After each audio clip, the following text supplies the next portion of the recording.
Hello बच्चों, स्वागत है आपका आज के इस मज़ेदार सेशन में। बच्चों, आज के सेशन में हम लोग देखने जा रहे हैं एक्सरसाइज 2.2 का question number first and this is the 6th part of question number first. देखिए बच्चों, इस क्वेश्चन में क्या दिया गया है। This is the question in which we have given 3x² - x - 4। Question दिया गया आपको बच्चों, एक क्वाड्रेटिक पॉलिनोमियल है। इस क्वाड्रेटिक पॉलिनोमियल का हमें क्या निकालना है, जीरोज़ निकालना है, और उन जीरोज़ को क्या करना है, गिवन क्वाड्रेटिक पॉलिनोमियल के कोफिशिएंट के साथ रिलेशनशिप आपको वेरीफाई कर देना है बच्चों। Clear student? आई होप ये काफ़ी इजी है बच्चों। चलिए स्टेप बाय स्टेप इसको करते हैं। तो सबसे पहले इसका जीरोज़ निकालेंगे। जीरोज़ निकालने के लिए गिवन क्वाड्रेटिक पॉलिनोमियल को जीरो के इक्वल पुट करेंगे। अब देखिए बच्चों, यहाँ पे ये क्वाड्रेटिक पॉलिनोमियल है तो हम लोग यहाँ पे middle term split method use करेंगे। Middle term split method use करने के लिए बच्चों सबसे पहले हम लोग यहाँ पे ए बी सी की वैल्यू पुट करेंगे। ए की वैल्यू कितनी है 3, बी की वैल्यू यहाँ पे कितनी है बच्चों -1, देख सकते हैं आप लोग। Clear? And C equal to what -4। Now the question is how. Sir आपने ए बी सी की वैल्यू ऐसे कैसे लिखी है ना, काफ़ी बच्चों को नहीं समझ में आया होगा और जो पढ़ते होंगे तुरंत समझ में आ गया होगा। चलिए आइए देखते हैं। काफ़ी ईजी है बच्चों। आपको इसको कंपेयर करना है किसके साथ, standard form ax² + bx + c के साथ जरा कंपेयर करिए।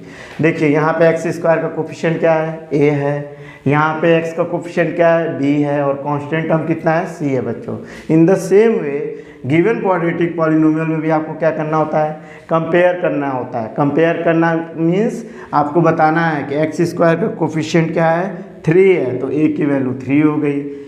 नाउ x का कोफिशिएंट कितना है, -1 है, and b which is b, तो b इक्वल टू -1 हो गया, और c आपका क्या है, कांस्टेंट टर्म है। ये चीज़ें क्यों नोट की जा रही हैं बच्चों, मिडिल टर्म स्प्लिट मेथड बताने के लिए। देखिए इसके बाद सेकेंड स्टेप में आप करते हैं a × c। a × c means the value of a is here 3 and this is -4, तो कितना मिल गया बच्चों, -12। अब -12 जब आपका रिजल्ट मिला, इस -12 में से केवल आप मैग्नीट्यूड 12 को लेंगे, माइनस को यहीं पे रहने देंगे। ठीक है, माइनस को आपको नहीं हटाना है, माइनस को यहीं छोड़ देना है। आप केवल 12 का करिए प्राइम फैक्टराइजेशन। अब 12 का प्राइम फैक्टराइजेशन करिए तो ये क्या मिलेगा, 2 से करोगे तो कितना मिल जाएगा, 6 और 2 को मल्टीप्लाई करो तो 12 मिलेगा। बट एक बात बताओ, क्या 6 और 2 को ऐड या सब्ट्रैक्ट करने पे b की वैल्यू -1 के इक्वल मिलेगा क्या, कभी नहीं मिलेगा, क्योंकि दोनों फैक्टर का डिफरेंस 1 का होना चाहिए, तभी उसमें हम प्लस माइनस के साथ उसको -1 कर सकते हैं बच्चों। वापस से डिवाइड करेंगे 2 से, कितना आएगा 3, 2 × 2 = 4, दोनों को मल्टीप्लाई करो और 3 के साथ कॉम्बिनेशन देखो तो 4 और 3 ये दो फैक्टर है, क्या क्या 4 एंड 3, जिसको मल्टीप्लाई करने पे 12 मिल जाएगा। बट आपको मल्टीप्लाई नहीं करना है, इन दोनों फैक्टर को क्या करना है, ऐड करना है। कैसे ऐड करना है बच्चों, इस तरीके से ऐड करना है कि रिजल्ट कितना मिले, -1 मिले। तो यहाँ लगाएंगे -4 और यहाँ लगाएंगे +3। क्या ये रिजल्ट आपको इक्वल टू -1 मिल जाएगा, है ना। तो -1 की जगह पे हम क्या लिख सकते हैं, -4 + 3 दैट्स। तो इसी तरीके से बच्चों -x को हम किस में स्प्लिट कर सकते हैं, -4x + 3x। क्लियर स्टूडेंट, समझ पा रहे हैं आप। अब कुछ बच्चे बोलेंगे सर ये तो डायरेक्ट हो जाएगा, बिल्कुल हो जाएगा बच्चों। आप ऐसे भी देख सकते थे 4 × 3, तो यहाँ पे आपने बोल दिया -4 एंड दिस इज +3, तो ये हो गया -1, है ना। बट ये मेथड इसलिए बताया जा रहा है बच्चों, मान लीजिए आप a × c करते हैं और आपको एक बड़ी वैल्यू मिलती है, तो उस कंडीशन में क्या प्रोसेस है वो मैं आपको सिखा रहा हूँ, ठीक है ना। तो यहाँ पर्टिकुलर क्वेश्चन लगाना आपको नहीं बताया जा रहा है, आपको पूरा प्रोसेस बताया जा रहा है, किस प्रोसेस से आपको जाना है। क्लियर स्टूडेंट, आई होप बात आपको समझ में आ रही होगी, बहुत बढ़िया। चलो बच्चों, तो ये तो यार आपका रफ सेक्शन है ना, तो रफ सेक्शन आप समझ गए। चलो अभी इसको रहने देते हैं, कुछ बच्चे और देख रहे होंगे इसको। तो यहाँ पे अब देखो क्या करेंगे, मिडिल टर्म को स्प्लिट करेंगे। सो -x की जगह पे हम क्या लिख सकते हैं, -4x + 3x and this is -4 = 0।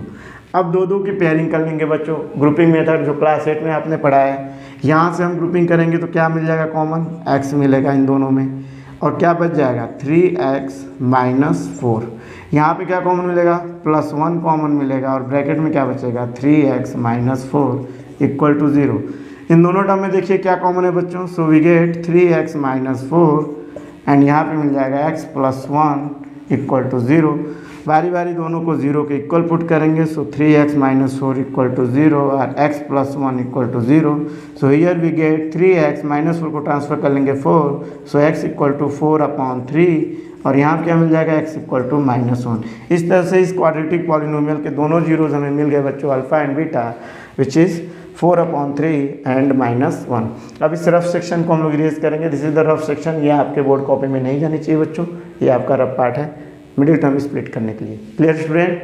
चलो तो ये रफ सेक्शन को पहले इरेज कर देते हैं। Will find sum of zeros, क्या निकालेंगे? Sum of zeros. और ये सम ऑफ जीरोस कैसे निकाला जाएगा? Alpha plus beta by putting the value. तो वैल्यू पुट करते हैं। अल्फा को हमने कितना जूम किया बच्चों? 4/3, तो लिखेंगे 4/3 यहाँ पे, plus this is -1। Clear student? So 4/3 plus into minus minus and 1/1। LCM ले लेंगे बच्चों, कितना मिल जाएगा? 3 एंड 1 का एलसीएम 3 होगा। 3 से 3 में डिवाइड करेंगे 1 एंड 1 इज मल्टीप्लाइड बाई 4, तो 4 मिल जाएगा माइनस। ठीक है, 1 में 3 से फिर से डिवाइड करेंगे, so we get 3 and 3 is multiplied by 1, so this is -3। तो अल्फा प्लस बीटा का यहाँ हमें रिजल्ट मिल गया बच्चों 1/3। ठीक है, ये अल्फा प्लस बीटा कैसे मिला है ये जानना बहुत ज़रूरी है, समझना बहुत ज़रूरी है बच्चों। ये अल्फा प्लस बीटा मिला है by just putting the value of both zeros और value of both zeros in sum of zeros alpha plus beta. अब फिर से दोबारा हम alpha plus beta find out करें, तो अल्फा प्लस बीटा दोबारा निकालेंगे with the help of formula. Clear student? फार्मूले की हेल्प से हम लोग निकालेंगे सम ऑफ जीरोज, और सम ऑफ जीरोज क्या निकलेगा बच्चों? Alpha plus beta equal to -b/a। तो यहाँ मिल जाएगा alpha plus beta equal to, देखिए ज़रा b की वैल्यू क्या है?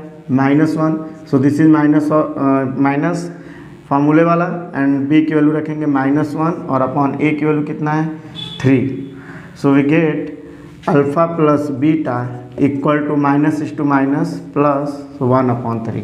देखिए वैल्यू पुट करके भी आपको 1/3 मिला, and with the help of formula here we are also getting 1/3। तो इसमें कोई प्रॉब्लम है नहीं यार, दोनों कंडीशन में आपको सेम मिल जा रहा है, दैट मीन्स वेरिफिकेशन करेक्ट है।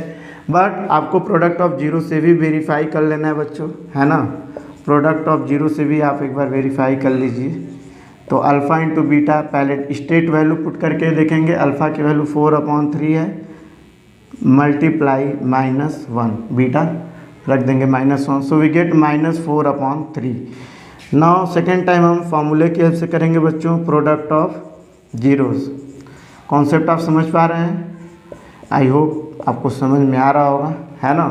तो यहाँ पे होता है बच्चों c/a, तो alpha into beta equal to c की वैल्यू देखिए कितनी है? -4 और a की वैल्यू कितनी है? 3। So we are getting alpha into beta equal to -4/3। दोनों कंडीशन में हमें अल्फ़ा इंटू बीटा की वैल्यू कितनी मिल गई बच्चों? -4/3, and our relationship is verified. तो यहाँ पे हमें क्या मिल गया? रिलेशन वेरीफाइड मिल गया, और ये पूरा आपका क्वेश्चन सॉल्व हो गया बच्चों। Clear student? काफ़ी इजी होता है यार मैथमेटिक्स को अगर आप समझ के करते हैं और क्लियर कॉन्सेप्ट के साथ करते हैं, आपका गोल क्लियर है बच्चों, तो मैथमेटिक्स इज़ नॉट डिफ़िकल्ट, है ना? आसान होती है मैथमेटिक्स, केवल ज़रूरत होती है आपको खूब ढेर सारे क्वेश्चन को प्रैक्टिस करने के लिए।